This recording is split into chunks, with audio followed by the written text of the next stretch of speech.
Assalamualaikum warahmatullahi wabarakatuh. Apa kabar sahabat Uhuwah Islamiyah? Semoga tetap dalam lindungan Allah Subhanahu wa taala serta dilancarkan segala urusan-urusan kita. Pada video pembahasan kali ini, saya akan coba menanggapi video dari Ade Armando yang mengutarakan pemahamannya tentang Hari Mu'alaf tanggal 25 Desember.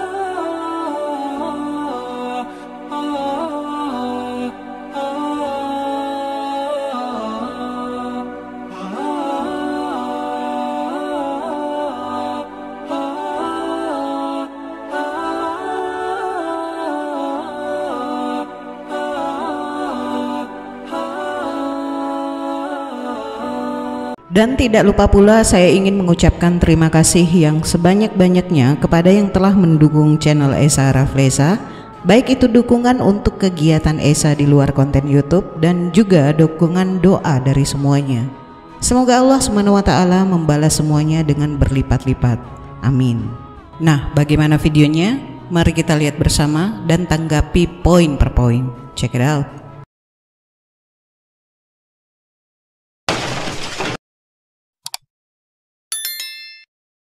Sebenarnya hampir kehilangan kata-kata. Maksud saya, bagaimana mungkin sih ada orang-orang sesempit ini cara berpikirnya, sebodoh ini, sejahat ini. Yang saya mau komentari adalah apa yang disebut sebagai Hari Mu'alaf sedunia. Saya terlambat mengetahuinya. 25 Desember ternyata ditetapkan sebagai Hari Mu'alaf sedunia. Yang terjemahannya adalah hari untuk merayakan berpindahnya orang-orang non-muslim menjadi muslim. Ini bisa Anda temukan di YouTube. Saya tak menemukan pemberitaannya di media online biasa. Jadi mungkin gerakan ini hanya memanfaatkan platform YouTube dan media sosial. Pertama, kenapa sih harus merayakan perpindahan agama yang merupakan keputusan yang sangat personal? Apa pentingnya bahwa umat Islam bertambah? Apa pentingnya kalau ada orang yang semula percaya pada Tuhan Yesus, kemudian pindah menjadi percaya pada Muhammad karena ada sesuatu dalam perjalanan hidupnya yang membuat dia berubah keyakinan. Ini seperti juga kalau ada orang Islam yang pindah ke agama lain atau memutuskan untuk menjadi ateis. Apakah umat Islam harus bersedih dan marah? Jadi apa poinnya bahwa perlu ada perayaan berpindahnya keyakinan orang? Kedua, kalaulah mereka ingin merayakan bertambahnya umat Islam di dunia, kenapa harus pilih tanggal 25 Desember? Mengapa tidak 1 Januari atau 1 Muharram sebagai tanda tahun baru Islam yang memang ditandai dengan peristiwa hijrah? Atau tanggal 12 Rabiul Awal sebagai hari yang diduga adalah hari kelahiran Nabi Muhammad? Mengapa spesifik 25 Desember? Jawabannya tentu saja mudah. 25 Desember adalah hari perayaan Natal buat umat Kristen. Tapi ingat, umat kalian sekarang sedang ramai-ramai pindah masuk Islam. Orang-orang Islam penggagas Hari Mu'alaf sedunia ini menyakiti hati umat Kristen yang sedang berbahagia. Karena itulah menurut saya, kampanye Hari Mu'alaf sedunia ini hanya bisa lahir dari orang-orang yang berpikiran sempit, dungu, dan jahat. Umat non-Islam yang menyaksikannya bisa saya tersinggung, terluka hatinya, dan kemudian mengambil jarak dengan umat Islam. Apalagi video di YouTube itu dengan mudah diviralkan melalui media sosial seperti WhatsApp Group. Efeknya bisa kemana-mana.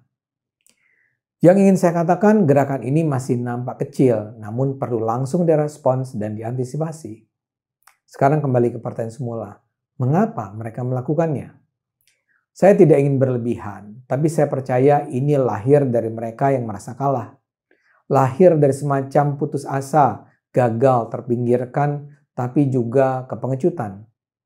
Ini adalah semacam respons mereka yang frustrasi. Mereka frustrasi dan harus melampiaskan keputusasaan mereka dengan menghina mereka yang tak mungkin membalas. Mengganggu mereka saat ini adalah bagaimana perlahan harmonisasi hubungan Islam dan Kristen terus terbangun. Mengucapkan Selamat Natal menjadi kembali sesuatu yang nampak normal dan bahkan dianjurkan dalam hubungan antar umat. Bahkan MUI sendiri menyatakan bahwa tidak ada larangan mengucapkan Selamat Natal.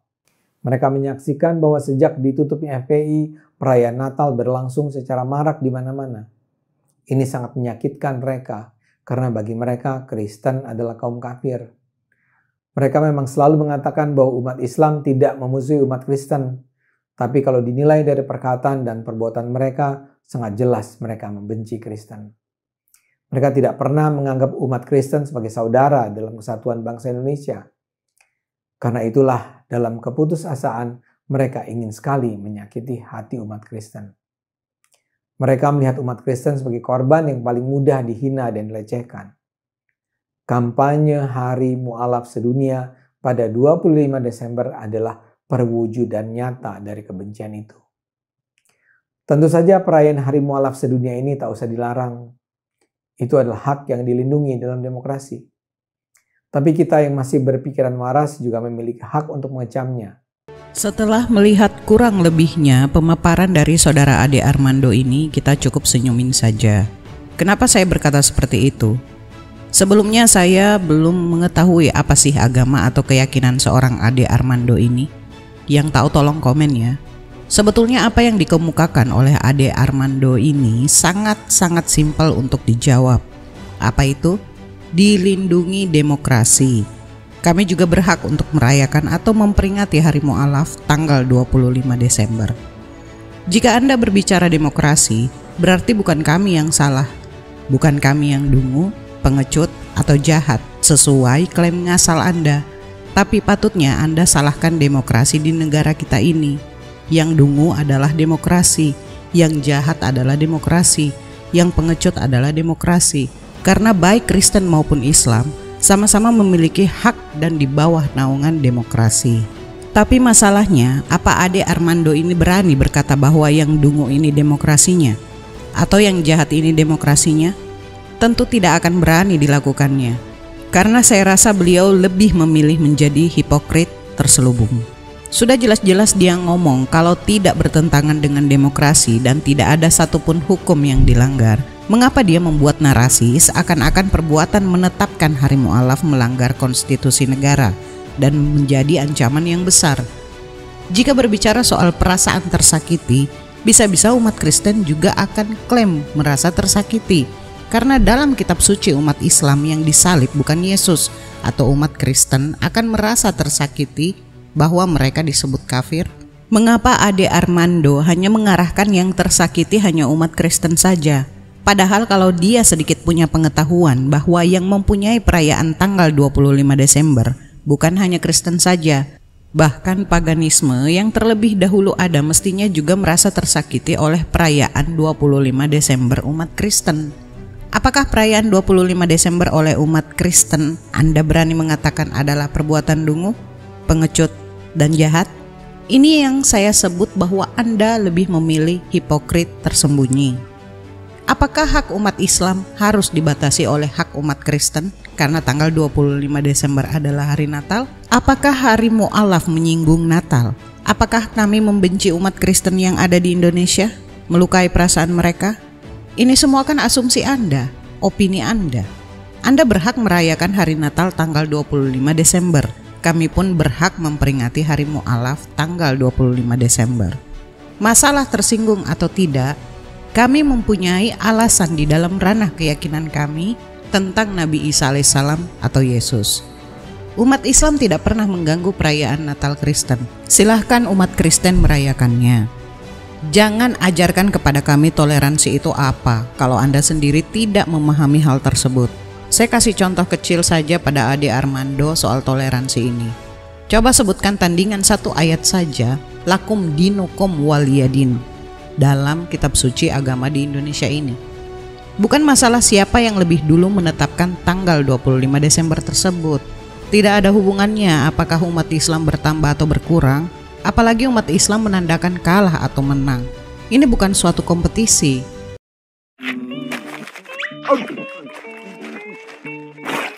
kontrak ini terasa meyakinkan, tapi aku tidak percaya.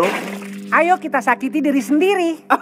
Akhirnya sesuatu yang aku kuasai. Apakah umat Islam membuat onar jika perayaan Natal? Kan enggak. Begitupun kami jika merayakan hari-hari besar Islam. Jika Anda bertanya kenapa hari mu'alaf Anda peringati pada tanggal 25 Desember, kami juga akan menanyakan hal yang sama. Kenapa hari Natal dirayakan pada tanggal 25 Desember? Hasil kesepakatankah atau ada fakta sejarah? Internal Kristen aja masih ribut soal ini kok. Artinya tidak semua hal membutuhkan alasan akademis. Jika pemikiran seperti itu, ngotot-ngototan, apakah Anda masih pantas berbicara toleransi? Anda pun dan komunitas Anda bisa membuat tandingan Hari Murtadin Nasional. Ditetapkan tanggal berapa, bulan apa, itu terserah dari kesepakatan kalian. Sama sekali kami umat Islam tidak masalah. Karena apa? Karena kita sama-sama umat beragama yang berdasarkan demokrasi dan undang-undang. Dalam pasal 22 undang-undang tersebut menyebutkan setiap orang mempunyai kebebasan berpikir, berkeyakinan, dan beragama. Nah, dalam pasal 18 Undang-Undang 12 tahun 2005 dinyatakan bahwa setiap negara berhak atas kebebasan berpikir, keyakinan, dan beragama. Hak ini mencakup kebebasan untuk menetapkan agama atau kepercayaan atas pilihannya sendiri dan kebebasan baik secara sendiri maupun bersama-sama dengan orang lain, baik di tempat umum atau tertutup, untuk menjalankan agama dan kepercayaannya dalam kegiatan ibadah, pentaatan, pengamalan, dan pengajaran. Yang kedua, tidak seorang pun dapat dipaksa sehingga terganggu kebebasannya untuk menganut atau menetapkan agama atau kepercayaan sesuai dengan pilihannya. Berikutnya, kebebasan menjalankan dan menentukan agama atau kepercayaan seseorang hanya dapat dibatasi oleh ketentuan berdasarkan undang-undang dan yang diperlukan untuk melindungi keamanan, ketertiban, kesehatan, atau moral masyarakat, atau hak-hak dan kebebasan dasar orang lain, dan seterusnya ya. Itu jika Anda berbicara tentang demokrasi atau HAM. Tapi jika Anda berbicara kerana keyakinan atau akidah, Anda harus siapkan diri karena kami akan sangat banyak mengeluarkan pertanyaan yang saya yakin Anda tidak akan mampu menjawabnya. Contoh pertanyaan, kenapa Natal dirayakan tanggal 25 Desember? Kenapa bukan tanggal 1 Januari atau 25 Maret? Kenapa di antara denom-denom Kristen berlainan keyakinan soal hari kelahiran Yesus ini? Apakah Anda yakin bahwa Yesus lahir pada tanggal 25 Desember? Loh, tapi Esa, kenapa kok tiap mau Natal pasti umat Islam sibuk ngerecokin sampai melarang memberi selamat hari Natal kepada umat Kristen? Kembali lagi, ini soal ranah akidah. Ada alasan di situ. Sudah kewajiban kami sesama ukhuwah Islamiyah saling mengingatkan. Itulah bentuk persaudaraan dalam Islam. Kalau dalam Kristen kan masa bodoh dengan hal seperti ini. Mau bukti? Kesepakatan mereka saja dalam kelahiran Yesus belum mufakat. Logikanya, masa umat Islam mengiyakan, di kalangan Kristen saja berselisih pendapat. Sekarang saya tanya, penting amat nggak sih umat Islam memberi ucapan selamat Natal bagi kalian? Ngarep banget ya? Tentu dengan gengsi tinggi Anda akan menjawab, enggak lah. Nah, kalau seperti itu ya tidak perlu Anda permasalahkan. Kami pun umat Islam jika merayakan Idul Fitri tidak mengharap ucapan dari kalian. Meskipun banyak saudara Kristiani yang ucapin, karena dalam ranah keyakinan mereka tidak ada alasan untuk melarang. Dan ini pertanyaan saya untuk saudara Ade Armando. Tanggal 13 Mei 2021 kemarin, itu kan bertepatan tuh sama Idul Fitri dan kenaikan Isa Al-Masih. Langsung 2 hari nih hari raya perayaan diadakan. Kok Anda tidak mengatakan bahwa Idul Fitri menyakiti Kristen soal itu? Padahal Idul Fitri itu harinya tidak tetap loh. Apa yang mendasari Ade Armando bahwa salah satunya menyakiti? Dulu-duluan yang memperingatinya atau apa? Nih hati-hati saja jika bertetangga yang memiliki pola pikir berkedok menyakiti untuk mendiskreditkan. Salah-salah jika ada tetangganya yang punya hajat bebarengan, pasti salah satu dikatain menyakiti satu sama lain. Nah, tetangga model beginian yang malah membuat ricuh lingkungan. Jadi intinya, Anda jangan menggunakan logikal falasi untuk mengklaim ini itu tentang hari mu'alaf bahwa sesuatu yang salah. Ini hanya kesepakatan seperti halnya kesepakatan perayaan 25 Desember pada umumnya. Jadi saya kembalikan lagi klaim Anda dengan pertanyaan, siapa yang dungu di sini? Demokrasi? Siapa yang pengecut di sini? Demokrasi? Siapa yang kalah di sini? Demokrasi? Siapa yang jahat di sini? Demokrasi. Silahkan Anda protes sama demokrasi dan undang-undang yang mengatur HAM dan kebebasan dalam berpendapat dan lain-lain. Saya rasa cukup ya. Sekali lagi saya ucapkan selamat Hari Mu'alaf tanggal 25 Desember. Dan nasihat untuk kali ini adalah, wahai hati yang terluka, jikalau hatimu terluka, jangan minta surat pengantar ke BPJS, karena biaya sakit hati tak akan ditanggung. Saya akhiri pembahasan kali ini. Semoga ada hikmah dan pembelajaran yang bisa kita petik. Kurang lebihnya mohon dimaafkan. Akhir kata, Maha benar Allah dengan segala firman-Nya. Allahumma salli ala Sayyidina Muhammad. Wassalamualaikum warahmatullahi wabarakatuh.